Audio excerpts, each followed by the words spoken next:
देश भर में बाढ़ और बारिश का कहर लगातार जारी है। अगले 48 घंटों के लिए 24 से ज्यादा राज्यों में अलर्ट जारी किया गया है। उत्तर से लेकर पूर्वी राज्यों तक भारी बारिश की आशंका जताई गई है। यह बड़ी खबर निकलकर सामने आ रही है। उत्तर से लेकर पूर्वी राज्यों तक बारिश की आशंका जताई गई है। यह बड़ी खबर जो इस बीच निकलकर सामने आ रही है। बारिश को लेकर लगातार अलर्ट जारी किया गया है। ये बड़ी खबर है जिस बीच ये सामने आ रही है जानकारी। देश भर में बाढ़ और बारिश का कहर जारी किया गया है। बारिश को लेकर अलर्ट जारी किया गया है। इस बीच खबर जम्मू कश्मीर से, जहां रामबन में बादल फटा है और राजगढ़ इलाके में 3 लोगों की मौत का मामला सामने आया। हादसे में 2 लोग लापता बताए जा रहे हैं। ये बड़ी खबर, हादसे में 2 लोग लापता बताए जा रहे हैं। ये बड़ी अपडेट है जिस बीच निकलकर सामने आ रही है। तो इस हादसे में 2 लोग लापता बताए जा रहे हैं। ये बड़ी खबर जिस बीच निकलकर सामने आ रही है। तो इस हादसे में 2 लोगों के लापता होने की जानकारी निकलकर सामने आई है। खबर जम्मू कश्मीर से है, जहां रामबन में बादल फटा। बादल फटने की वजह से तबाही देखने को मिली है। ये बड़ी खबर निकलकर सामने आ रही है। इस तबाही के बीच अपडेट ये भी सामने आई है कि 2 लोग लापता हैं, जिन्हें लेकर रेस्क्यू ऑपरेशन चलाया जा रहा है। ये बड़ी खबर इस बीच सामने आ रही है। जम्मू कश्मीर के रामबन से जानकारी सामने आ रही है। और जम्मू कश्मीर में बादल फटने की वजह से भारी तबाही रामबन के क्षेत्र में देखने को मिली है। ये बड़ी खबर है जिस बीच निकलकर सामने आ रही है। भारी तबाही ये देखने को मिली और इस भारी तबाही के बीच 2 लोगों के लापता होने की खबर सामने आई है। 2 लोग लापता बताए जा रहे हैं। ये बड़ी खबर जो निकलकर सामने आ रही है। 3 लोगों की मौत की खबर सामने आई है और 2 लोग लापता बताए जा रहे हैं। ये बड़ी खबर है जो सामने आ रही है। बड़ी अपडेट है जो इस बीच निकलकर सामने आई है। कई घर डूब गए हैं। ये सैलाब किस तरीके से बहकर सामने आया, तस्वीरों में देख सकते हैं किस तरीके से सड़कों पर सैलाब आया हुआ है। और इस सैलाब में कई लोगों के आशियाने उजड़ गए हैं। कई लोगों के आशियाने जो है वो इस सैलाब में बह गए हैं। तो ये बड़ी खबर है जो इस बीच निकलकर सामने आ रही है।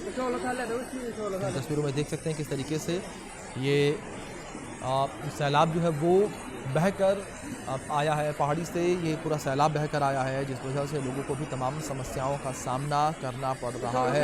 ये बड़ी अपडेट है जो इस बीच निकलकर सामने आ रही है। तो लोगों को तमाम समस्याओं का सामना इस वक्त करना पड़ रहा है। हमारे सहयोगी अजय जांडियाल जुड़े हैं, उनका रुख करेंगे अपडेट्स के लिए। अजय, जिस तरीके से रामबन से ये हैरान कर देने, परेशान कर देने वाली खबर सामने आई है बादल फटने की वजह से, कितनी तबाही रामबन में देखने को मिली? देखिए अभिषेक, मैं आपको बता दूं कि जिस तरीके से लगातार जम्मू कश्मीर में बादल का सिलसिला चल रहा है, बारिशें हो रही है, उससे पहले ही ये जो है कहीं ना कहीं आशंका जताई गई थी कि जम्मू कश्मीर में जो है वो भारी तबाही देखी जा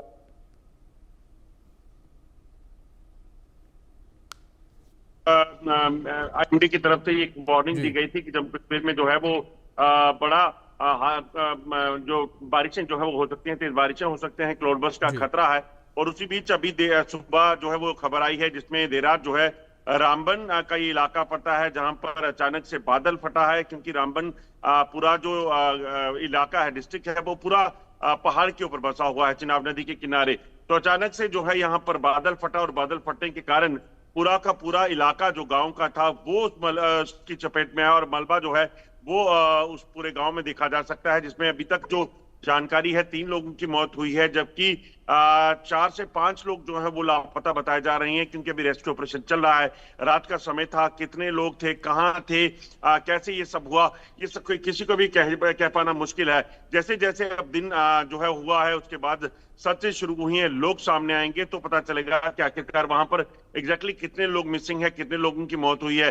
अभी तक जो जानकारियां हैं, 3 लोगों को शव बरामद किए गए हैं, जबकि अभी भी 3 से 4 लोग जो हैं वो लापता बताए जा रहे हैं। और रेस्क्यू और सर्च ऑपरेशन जो है वो तेज कर दिया गया है। सबसे बड़ी मुसीबत अभिषेक इसमें यह आई है कि ये जो इलाका जहां पर ये क्लाउड बर्स्ट हुआ है, ये इलाका रामबन डिस्ट्रिक्ट में ऐसे इलाके में है जहां पर इस वक्त रोड कनेक्टिविटी पहले से खराब है। जम्मू श्रीनगर हाईवे पहले से बंद है और ये बिल्कुल जो जम्मू से श्रीनगर वाला हाईवे है उसके बीच में एक मिड पॉइंट जो आता है रामबन डिस्ट्रिक्ट, वो वहां पे आता है। तो कहीं ना कहीं एक बड़ी चुनौती सुरक्षा बलों के लिए, रेस्क्यू टीम्स के लिए वहां तक पहुंचना। अब क्योंकि मौसम थोड़ा साफ है इस वक्त, तो ऐसे में एयरलिफ्ट करने की कोशिश की जाएगी ताकि जल्द से जल्द वहां पर टीम्स को पहुंचाया जा सके। जी बिल्कुल। इस बीच आप अजय मेरे साथ बने रहें, एक और बड़ी अपडेट सामने आ रही है, उसका रुख करेंगे और इस अपडेट पर भी कुछ जानकारियां आपसे लेंगे। जहां वैष्णो देवी में भूस्खलन की घटना सामने आई, जांच के आदेश दिए गए हैं। जम्मू कश्मीर के एलजी ने उच्च स्तरीय जांच के आदेश दिए हैं। 3 सदस्यीय समिति घटना के कारणों की जांच करेगी। ये बड़ी खबर निकलकर सामने आ रही है। जम्मू कश्मीर में जिस तरीके से हादसा हुआ, भूस्खलन हुआ, और अब इस हादसे को लेकर जांच के आदेश दिए गए हैं। वैष्णो देवी मार्ग पर यह भूस्खलन हुआ था। भूस्खलन की वजह से बड़ी संख्या में लोगों की जान भी चली गई थी। हमारे सहयोगी अजय जांडियाल लगातार बने हैं, उनका रुख करेंगे अपडेट्स के लिए। अजय, जिस तरीके से पूरा यह हादसा हुआ था, 3 दर्जन के आसपास लोगों की जान इस हादसे में चली गई थी। अब इस पूरे घटना को लेकर जांच के आदेश दिए गए, क्या कुछ कहा गया उपराज्यपाल के द्वारा? देखिए, बिल्कुल अगर आप देखें तो कटरा वैष्णो देवी में जब ये हादसा हुआ था, तब से लेकर जो है कई सवाल जो है वो उठ रहे थे। चाहे वो आप देखें तो मुख्यमंत्री उमर अब्दुल्ला थे, डिप्टी सीएम सुरेंद्र चौधरी थे, या फिर कटरा के लोगों ने खुद इस चीज को लेकर प्रदर्शन किया कि आखिरकार ये जो हुआ है, जब पूरे जम्मू कश्मीर में जो है वो बारिश को लेकर चेतावनी जारी की गई थी, स्कूलों को बंद किया गया था, तो फिर वैष्णो देवी यात्रा को रिस्ट्रिक्ट क्यों नहीं किया? इसी को लेकर जो है कई सवाल उठ रहे थे। और इसी बीच अब उपराज्यपाल जो कि चेयरमैन है माता वैष्णो देवी श्राइन बोर्ड के, उन्होंने जो है इसके जांच के आदेश दिए हैं। और इसकी जांच के आदेश में ये कहा गया है कि ये एक जो दो सप्ताह के भीतर जो है वो 3 सदस्यीय कमेटी जो है इसका खुलासा करेगी कि आखिरकार इसके पीछे की वजह क्या रही। और सबसे बड़ी बात यह है कि इस जांच के बाद जो है ये भी चीजें साफ होंगी कि आखिरकार ये जो हादसा हुआ है, क्लाउड बर्स्ट हुआ, जिसपे इतने लोग जो मारे गए, अभी तक 34 लोगों की मौत की खबर है, तो इसके पीछे वजह क्या रही? क्लाउड बर्स्ट हुआ है, वहां पे बारिश बहुत ज्यादा हुई, लैंडस्लाइड हुआ, या क्या वजह रही? इन चीजों को जो है कहीं ना कहीं खंगाला जाएगा और उसके बाद ये कमेटी जो है इसकी रिपोर्ट देगी। और इस रिपोर्ट में कहीं ना कहीं इस चीज को जो है कहीं ना कहीं पुख्ता किया जाएगा कि आखिरकार कार्रवाई जो है किन लोगों के खिलाफ होगी। इसमें आपको बता दूं, एडिशनल चीफ सेक्रेटरी जो जम्मू कश्मीर डिपार्टमेंट के हैं, जल शक्ति और इसके साथ डिवीजन कमिश्नर जम्मू और इंस्पेक्टर जनरल ऑफ पुलिस जो है, इन तीनों को इस कमेटी को में शामिल किया गया है। और इस कमेटी बनाकर इसकी जांच को जो है वो सुनिश्चित करेंगे और 2 सप्ताह में उपराज्यपाल को रिपोर्ट सौंपेंगे। जी बिल्कुल अजय, फिलहाल बहुत शुक्रिया आपका जुड़ने के लिए और अपडेट्स के लिए। चले आगे बढ़ते बात करेंगे हिमाचल को लेकर। हिमाचल प्रदेश के मंडी में बादल फटने की घटना सामने आई है। मंडी जिले के कटवांडी में बादल फटा है। कई गाड़ियों और दुकानों को नुकसान इस घटना की वजह से हुआ है और कटवांडी इलाके में बाढ़ जैसे हालात बने हुए हैं। ये बड़ी खबर है। बादल फटने की घटना ये एक बार फिर से सामने आई है। बादल फटने की वजह से यहाँ पर कई दुकानों को नुकसान पहुंचा है, कई गाड़ियों को भी नुकसान पहुंचने की जानकारी सामने आ रही है। ये बड़ी खबर है जो इस बीच सामने आ रही है। कई दुकानों को नुकसान पहुंचने की जानकारी इस बीच निकलकर सामने आ रही है। जिस तरीके से बादल फटा है, बादल फटने की वजह से भारी नुकसान हुआ है। इस बीच हिमाचल प्रदेश की राजधानी शिमला से हमारे सहयोगी कामेश्वर शर्मा जुड़े हैं, उनका रुख करेंगे अपडेट्स के लिए। कामेश्वर, क्या इन्फॉर्मेशन इस वक्त आपको मिल पा रही है जिस तरीके से एक बार फिर से हिमाचल प्रदेश में बादल फटा? जी बिल्कुल अभिषेक, जिस तरीके से जो देखा जा रहा है हिमाचल प्रदेश में बीती रात लगातार जो मूसलाधार वर्षा हुई है, ऐसे में खासकर जो मंडी के घोवर के नाडी पंचायत में बादल फटे के बाद नरसिंगी नाला में कई गाड़ियां इसमें बह गई और कटवारी क्षेत्र में इससे स्टोन इंडस्ट्री को भी काफी ज्यादा नुकसान हुआ। फिलहाल अगर देखा जाए कोई जानी नुकसान इसमें नहीं हुआ। इसके अलावा जगह जगह पर प्रदेश में बीती रात्रि को लैंडस्लाइड देखने को मिला। खासकर हम शिमला के जतोग के लैंडस्लाइड में एक सेना के रिहायशी मकान में पहले पेड़ गिरा, उसके बाद जो घर की इमारत के नीचे से जो काफी भारी मात्रा में लैंडस्लाइड हुआ, जिसके चलते वहां पर रह रहे 4 परिवारों को अन्य किसी सुरक्षित स्थान पर पहुंचाया गया। वहीं अगर देखा जाए शिमला चंडीगढ़ हाईवे में शोगी के करीब पहाड़ों से लगातार जो 5-6 क्षेत्र ऐसे थे जहां पर लगातार जो पत्थर गिरे थे, जिसके चलते कुछ वाहन क्षतिग्रस्त हुए और साथ ही ट्रैफिक जाम की समस्या भी रात्रि के समय देखने को मिली। वहीं अगर देखा जाए जिस तरीके शिमला की रामपुर के बथाल में फ्लैश फ्लड से जो 3 घरों में जो मलबा घुस गया था, जिसके चलते जो अत्यधिक परेशानियों का सामना स्थानीय लोगों को करना पड़ा। इसके अलावा कांगड़ा, कुल्लू, सिरमौर जिले के स्कूलों में आज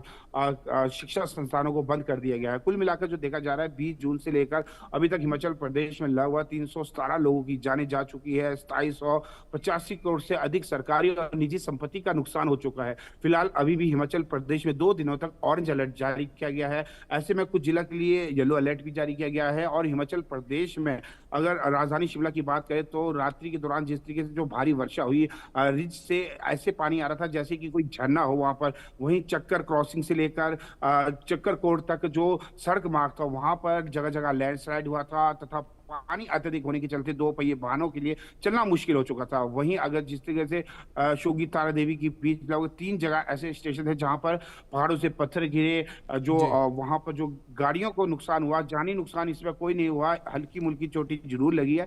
लेकिन जिस तरीके से लगातार जो पत्थर गिर रहे हैं, नदी नाले उफान पर, ऐसे में प्रशासन की ओर से भी सभी लोगों को ये एहतियात बरतने की सलाह दी गई है तथा कहा गया है कि नदी नालों से दूरी बना के रखे और साथ ही जिन क्षेत्र में लग रहा है कि संभावित क्षेत्र है जहां पर लैंडस्लाइड अधिक हो सकता है, उन क्षेत्रों से लगातार दूरी बना के रखे। फिलहाल जिस तरीके से जो चंबा मणिमहेश में जो पर्यटक फंसे थे उन्हें भी फिलहाल लगभग 3500 के करीब जो श्रद्धालु थे उन्हें 36 बसों से पठानकोट की तरफ निःशुल्क ले जाया गया है। अगर देखा जाए मुख्यमंत्री सुखविंदर सिंह सुक्खू ने भी दिल्ली से वीडियो कॉन्फ्रेंस के माध्यम से वहां का जायजा लिया, अधिकारियों से बैठक ली, लोक निर्माण व शहरी विकास मंत्री भी मौके पर वहां पर पहुंचे। इसके अलावा जिस तरीके से जो अन्य जो कैबिनेट मंत्री जगत सिंह नेगी पहले ही वहां पर पहुंच चुके थे, इसके अलावा जिस तरीके से जो पूर्व शिक्षा मंत्री आशा कुमारी और न्यायारिया जो विधायक है वो वहां पर मौके पर पहुंचे। ऐसे में लगातार जहां जहां पर लोग फंसे हुए हैं उन्हें युद्ध स्तर पर सुरक्षित स्थान पर पहुंचाने का सरकार प्रयास कर रही है। साथ ही लोक निर्माण व शहरी विकास मंत्री विक्रमादित्य सिंह ने सभी अधिकारियों को नीति निर्देश जारी करते हुए कहा गया है कि जो सड़क मार्ग अवरुद्ध है उन्हें तत्काल प्रभाव से खोला जाए ताकि लोगों को किसी भी प्रकार की परेशानियों का सामना न करना पड़े। अगर आज की ही बात करें तो 3 नेशनल हाईवे के साथ साथ 985 सड़क मार्ग अवरुद्ध है जिन्हें खोलने का कार्य फिलहाल युद्ध स्तर पर किया जा रहा है। बिल्कुल कामेश्वर, ये समझा जाए कि भारी तबाही जो है हिमाचल प्रदेश में देखने को मिली, लेकिन इस तबाही के बीच, विपरीत परिस्थितियों के बीच स्थानीय प्रशासन मुस्तैद नजर आ रहा है। फिलहाल बहुत शुक्रिया आपका जुड़ने के लिए और अपडेट्स के लिए। उत्तराखंड में तबाही का दौर खत्म होने का नाम नहीं ले रहा। उत्तराखंड में एक बार फिर से बादल फटा है। बादल फटने की वजह से चमोली में हाहाकार मच गया, कई लोगों के लापता होने की खबर सामने आ रही है। तो वहीं रुद्रप्रयाग में भी बादल फटने की घटना सामने आई है। इस घटना में 10 लोगों के लापता होने की जानकारी है। इसके अलावा रुद्रप्रयाग जिले में अलकनंदा और मंदाकिनी भी उफान पर है। इसका पानी घरों में घुसकर तबाही मचा रहा है।